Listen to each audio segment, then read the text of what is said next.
2 ദിവസങ്ങൾക്കപ്പുറം ഈ വർഷം ഇവിടെ അവസാനിക്കും. ആ സമയത്താണ് നിങ്ങളുടെ ഫോണിലേക്ക് ഒരു മെസ്സേജ് വരുന്നത്. ഞാൻ ഇത്രയും കാലം പരിചയപ്പെട്ടതിൽ വെച്ച് എനിക്ക് ഏറ്റവും പ്രിയപ്പെട്ട ആൾ നിങ്ങളാണ്. നിങ്ങളോട് സംസാരിക്കുന്ന സമയത്ത് കുറേ കാര്യങ്ങൾ അറിയാനും കുറേ സന്തോഷങ്ങളും അനുഭൂതിയും എനിക്ക് കിട്ടാറുണ്ടായിരുന്നു.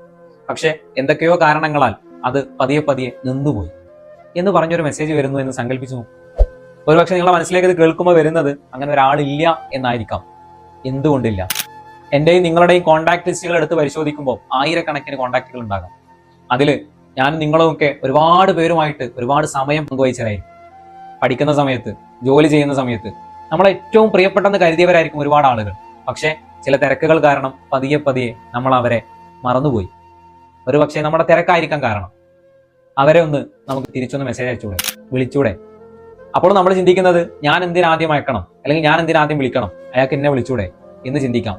എന്റെയും നിങ്ങളുടെയൊക്കെ മനസ്സിൻ്റെ ഉള്ളിലുള്ള ആ ചെറിയൊരു ഈഗോ അതൊന്ന് മാറ്റി വെച്ച് കഴിഞ്ഞാൽ ഏറ്റവും സന്തോഷമാകും നമ്മുടെ ജീവിതം. ഈ വർഷം അവസാനിക്കുന്ന സമയത്ത് നിങ്ങൾ അങ്ങനെ ഒന്ന് ചെയ്തു നോക്കൂ. ഈ റീല് നിങ്ങൾ കാണുന്ന സമയത്ത് ഏറ്റവും പ്രിയപ്പെട്ട ആൾക്ക് ജസ്റ്റ് ഒന്ന് മെസ്സേജ് അയച്ചിട്ട് അല്ലെങ്കിൽ ഫോൺ ചെയ്തിട്ടോ എന്തുണ്ടടാ സുഖമാണോ എന്നൊന്ന് ചോദിച്ചു നോക്കൂ. അത്രയേറെ സന്തോഷം മറ്റെന്തിനാണുള്ളത് പ്രിയപ്പെട്ടവരെ.